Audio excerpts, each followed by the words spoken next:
Bismillahirrahmanirrahim. Alhamdulillahilladzi ja'alana minan nasihin wa afhamana min ulumil ulama'ir rasihin. Wassalatu wassalamu ala man nasakha dinuhu adyanal kafarati wat talihin. Wa ala alihi wa ashabihi alladhina kanu bitamassuki syari'atihi salihin. Wa ba'du. Bagi para santri atanapi sahawae anu sok rajin ngupingkeun pangaosan di majelis-majelis taklim, pasti muqaddimah anu bieu ku abdi diaoskeun tos teu asing deui, sering ka kuping. Atuh komo bagi para ustad, komo di para kiai mah tos teu asing deui. Margi eta teh muqaddimah kitab Duratun Nasihin. Kitab Duratun Nasihin mangrupikeun salah satu kitab favorit bagi para dai atanapi para ustad. Margi sim abdi sangat sering nguping penceramah baik minggonan atanapi di panggung-panggung, selalu ngutip dina kitab Duratun Nasihin. Terutama upami dongkap sasih Rajab, nisfu Sa'ban sareng sasih Saum, maka sering pisan kitab Duratun Nasihin diaoskeun ku para dai sareng ku para ustad di hadapan para jamaahna. Tapi sok sanaos ieu kitab Duratun Nasihin teh begitu populer di Indonesia. Bahkan cek beja mah ieu kitab Duratun Nasihin teh di India sareng di Turki oge sangat populer. Cenah da can pernah ka India, komo ka Turki mah. Numutkeun hasil penelitian Bapak Kiai Dr. Ahmad Lutfi Fathullah MA, upami telepatna beliau parantos wafat. Mudah-mudahan mantena aya dina rahmatna Allah Subhanahu wa ta'ala sareng aya dina ampunan Allah Subhanahu wa ta'ala. Beliau adalah Direktur Perguruan Islam Al-Mughni Jakarta sareng Direktur Lembaga Pengkajian dan Penelitian Al-Quran dan Hadis LP2KH, dan sebagai peneliti di Forum Kajian Kitab Kuning Jakarta. Hebat pan keilmuan batur nepi kitu, Masya Allah. Hasil penelitian beliau ternyata dina kitab Duratun Nasihin terdapat sababaraha hadis anu lemah, anu dhaif, bahkan menurut beliau aya anu palsu. Teras hasil penelitian beliau dibukukeun dina judulna Hadis-hadis lemah dan palsu dalam kitab Duratun Nasihin, terutama dina keutamaan bulan Rajab, Sa'ban, dan Ramadan. Alhamdulillah sim kuring gaduh bukuna. Teu nanya cenah, ih bisi wayang nyaho. Tapi upami sim kuring maos dina muqaddimah atanapi kata pengantar ti beliau. Tujuan beliau meneliti hadis-hadis anu aya dina kitab Duratun Nasihin bukan untuk tujuan menjatuhkan pengarang kitab Duratun Nasihin, komo deui menghina mah, sama sekali beliau henteu aya tujuan kitu. Menurut beliau, tujuan diteliti hadis-hadis dina kitab Duratun Nasihin adalah dalam rangka penjelasan kedudukan atau kekuatan hadis, atau dalam rangka pemurnian hadis. Etalah tujuan utama penulis kitab hadis-hadis lemah dan palsu dalam kitab Durratun Nasihin, nyaeta Dr. Ahmad Lutfi Fathullah MA. Mana wae hadis-hadis anu lemah sareng palsu dina kitab Durratun Nasihin numutkeun Kiai Dr. Ahmad Lutfi Fathullah MA. Sareng kudu kumaha urang menyikapi perbedaan ulama seperti kieu. Insyaallah mungkin dua kitab ieu secara perlahan ku abdi diaoskeun. Baik menurut Dr. Ahmad Lutfi Fathullah, baik menurut Syekh Usman Al-Khawbawi sebagai pengarang kitab Durratun Nasihin. Ngan anu jelas, ketika orang sebagai jelema bodoh, si Herman dia mah jelema bodoh lain ahli hadis, ningali perbedaan pendapat ulama seperti kieu, urang ulah memihak ka ditu ka dieu.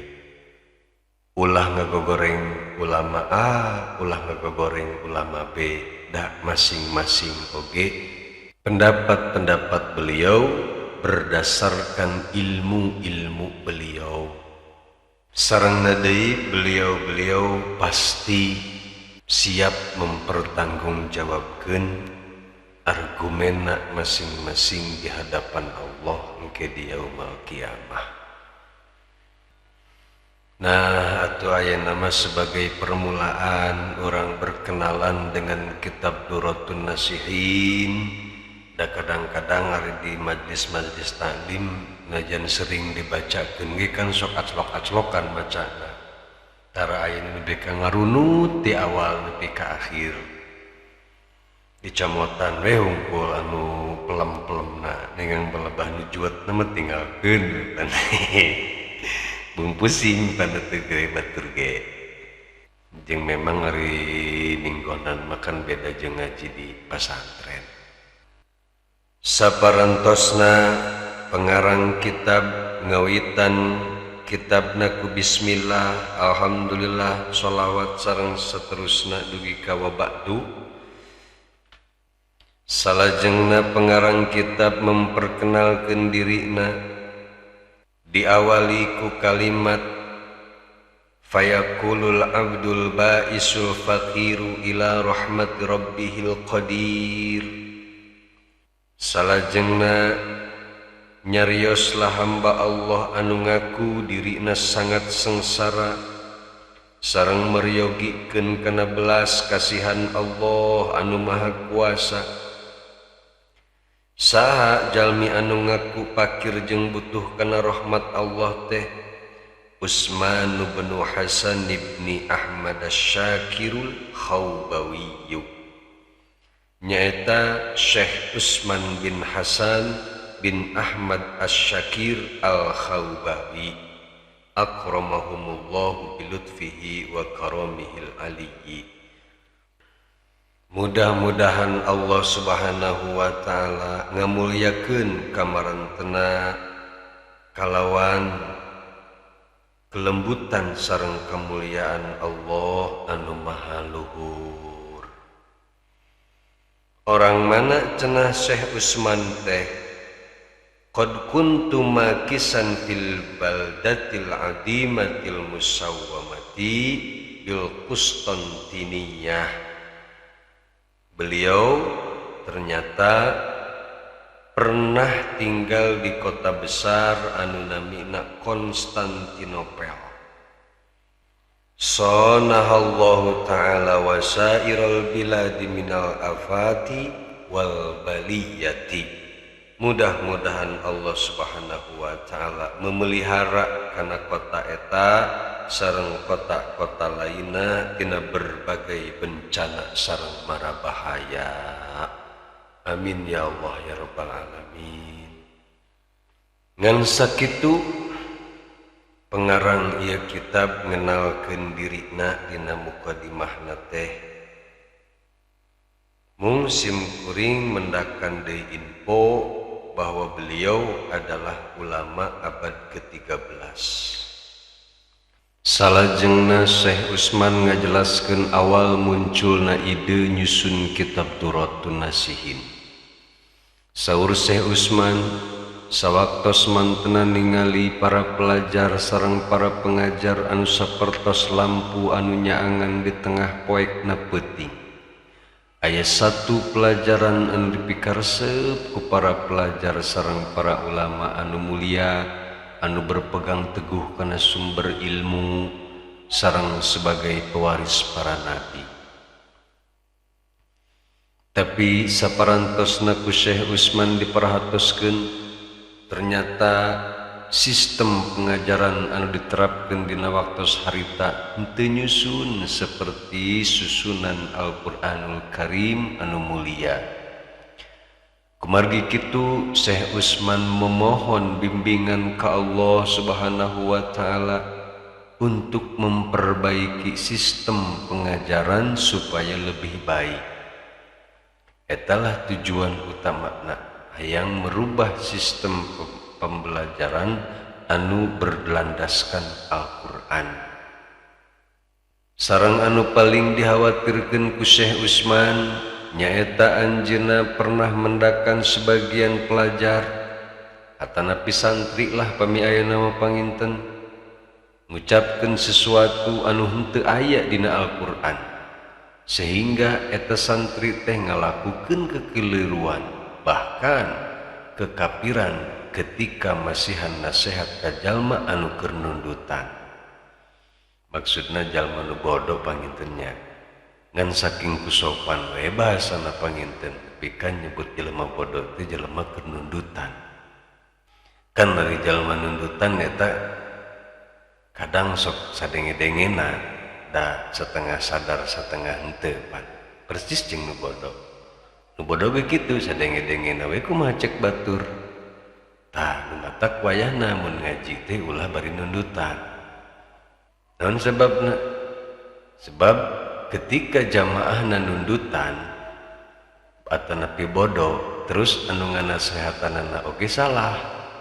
Tah eta teh saur Syekh Utsman sarua jeung ngasupkeun setan anu ngagoda ka jero hate manusia. Nu matak duh jadi pengajar teh, pengajar agama maksudna. Tanggung jawabna dunia akhirat. Ngenari simkuring mah terus terang jujur bae ieu maca kieu direkam kieu teh teu aya niat sama sekali ngajarkeun siapapun teu aya.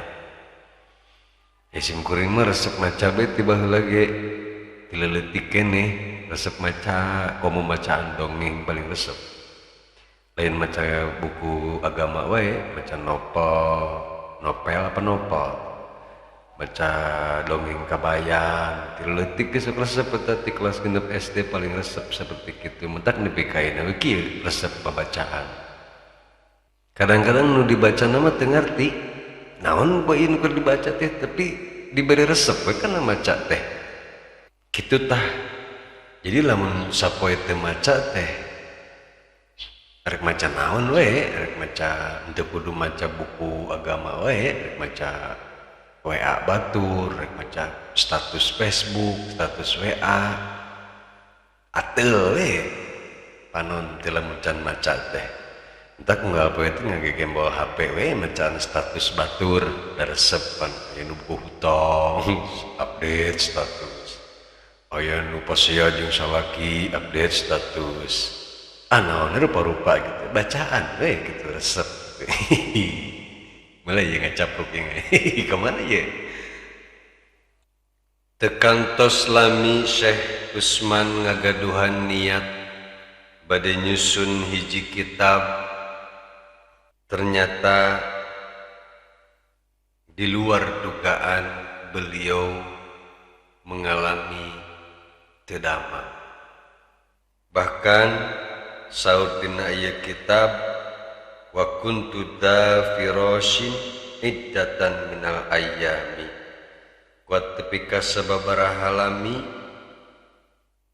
tetiasa kamana-mana ngan kurtiasana di kasur we hungkul saking puteu damang parah berarti puteu damangna ari teu bisa kamana-mana mah eta lah ujian lamun boga niat baik teh sok aya wae ujianana Mang Wahyu ge kitu pan boga niat baik nepi ka ayeuna can laksana-laksana diuji we terus naon cenah niat baikna eta pira eta yang nyandung penyandung itu niat baik melaksanakan sunnah ku parah-parahna ieu panyawat anu nimpah ka Syekh Utsman dugi ka beliau ma qadartu ala nubdatin minal kalami kuat bisa nyarios di saat etalah Syekh Utsman nazar dina manahna upami Allah nyalametkeun ka abdi tina bencana sareng berbagai musibah abdi bakal mendakan jalmi-jalmi anu dipika cinta sareng mendakan jalmi-jalmi anu sanesna teras abdi bakal ngisahkeun sebuah kisah seterang cahaya matahari kana kertas sareng abdi bakal ngocorkeun cai hujan sareng cai laut ka jalma-jalma ieu upami ningali dina kata-kata nama beliau rada puitis oge wa aqussu ala wajhihil qirtasa diya as-sumusi wal anwar wa ujriya bainal anami ma'al maddi wal bihar lempeng nama kieu panginten upami Allah nyalametkeun kana ieu cocoba nyagerkeun kana ieu panyawat abdi bakal nepangan jalmi-jalmi anu selama ieu ku abdi dipikarindu sareng jalmi-jalmi umumna hoyong ditepangan kusim abdi kemudian ku abdi engke didambekeun kisah kana hiji kertas dengan harapan eta kisah teh tiasa nyaangan ka jalmi-jalmi seperti cahaya matahari anu parantos nyaangan ieu alam dunia kemudian abdi ge hoyong ngocorkeun cai hujan sareng cai laut di tengah-tengah masyarakat ieu simbol panginten kan ari taneuh lamun misalkeun kacayan cai hujan kacayan cai laut pastilah bakal subur moal gersang-gersang teuing eta tanah teh piraku teu jadi jukut-jukut wae mah nah ieu ge panginten harapan beliau teh hoyong ngocorkeun ilmu ka tengah-tengah masyarakat teh supaya tumbuh masyarakat teh keimananana daek ngalaksanakeun salat tahajud daek ngalaksanakeun salat berjamaah daek bakti ke orang tua dan lain sebagainya mungkin sepertos kitu nazar beliau teh sebab secara umum ya kitab besi nanti memang mendorong orang-orang supaya daek bakti ke orang tua daek ngalaksanakeun amal-amal soleh lah mendorong seperti kitu dengan cara dicarioskeun Al-Qur'ana, carioskeun hadisna, dicarioskeun kisahna, seperti gitulah. Walamma ruziqtul khalas minal maradil mastur sareng tatkala Syekh Utsman dipasihan kesembuhan tina penyakit anu parantos ditakdirkeun ku Allah sareng teu sesa deui dina diri beliau ti kelesuan saalit oge pokona mah tos jag-jag we lah beunang tos sehat deui teras anjeunna mulailah nyeratkeun ieu kitab bi inayatil malikil mannan dengan bimbingan Allah anu Maha Pemurah. Saparantosna rengse dicatet soro kullu masailiha ka'annahunnal yakut wal marjan. Menurut beliau ternyata ieu masalah-masalah anu terkandung dina ieu buku teh bagaikan permata sareng mutiara. Sareng numutkeun Syekh Utsman ieu kitab teh disusun numutkeun urutan Al-Qur'anul Karim.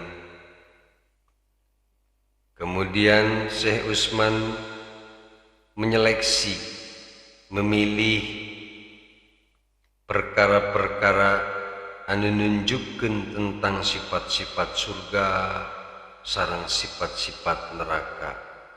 Kemudian beliau nambahkeun beberapa hadis anu mulia sareng kisah-kisah anu menarik tentang akibat perbuatan seseorang. Seperti beliau ngisahkeun tentang kaum Nabi Lut sareng kisah-kisah anu sanesna. Memang gitulah susunan kitab Durrat mah. Setiap pasal dimulai dengan 1 atau 2 ayat anu berhubungan sareng eta pasal. Kemudian beres nyaritakeun ayat, nafsirkeun ayat, disambung sareng fadilah sholawat. Beres fadilah sholawat disambung deui kana hadis atanapi kana cerita-cerita. Gitulah karakter kitab Durratun Nasihin anu kauninga kusim abdi salami ieu. Nah, ketika parantos janten ieu buku, maka beliau ngaibaratkeun bahasana hebat. Memang beliau sigana sangat puitis sareng romantis jalmina. Katingali tina bahasa-bahasana, walamma kharajat min batnil ummi ila daril fana'i, saparantosna keluar ieu tulisan tina lebet patuangan ibuna ka alam dunia anu pana, kan gitu. Jadi seolah-olah ieu buku teh diibaratkeun orok anu keluar tina perut ibuna lahir ke alam dunia. Wahtajat ilasmin muayyanin min asyrafil asma'i. Tentu setiap orok anu lahir bakal memerlukeun nama-nama anu terbaik.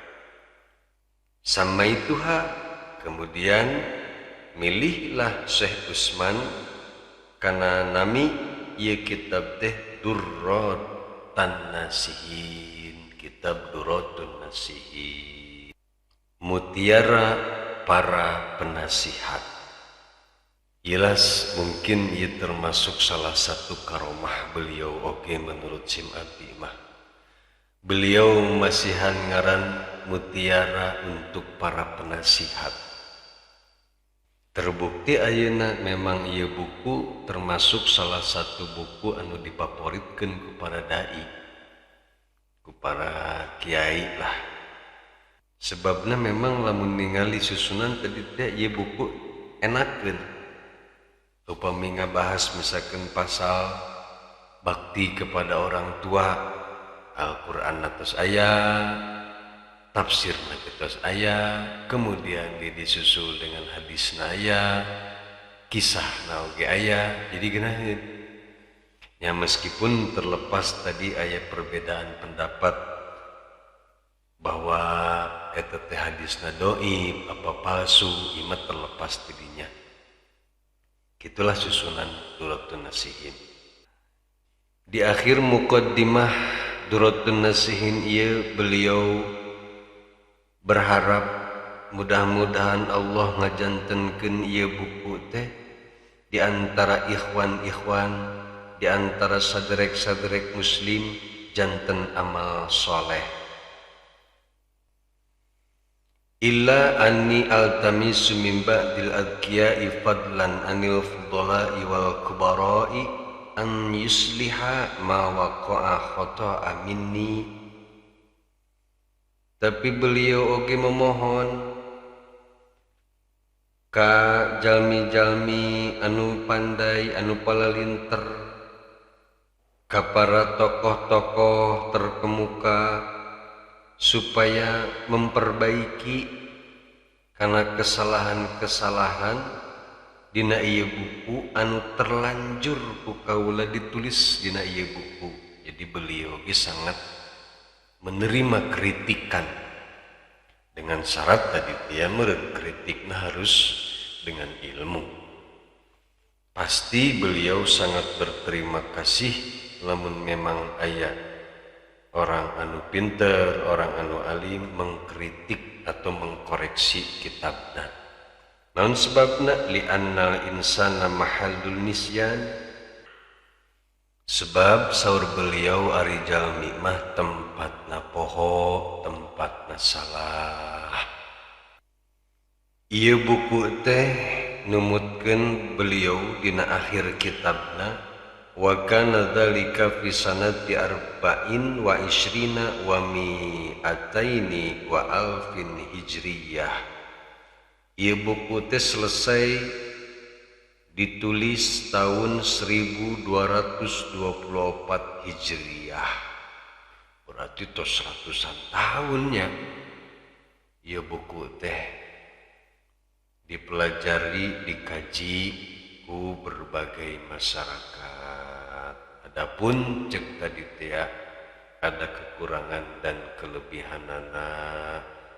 Wallahu a'lamu bishawab.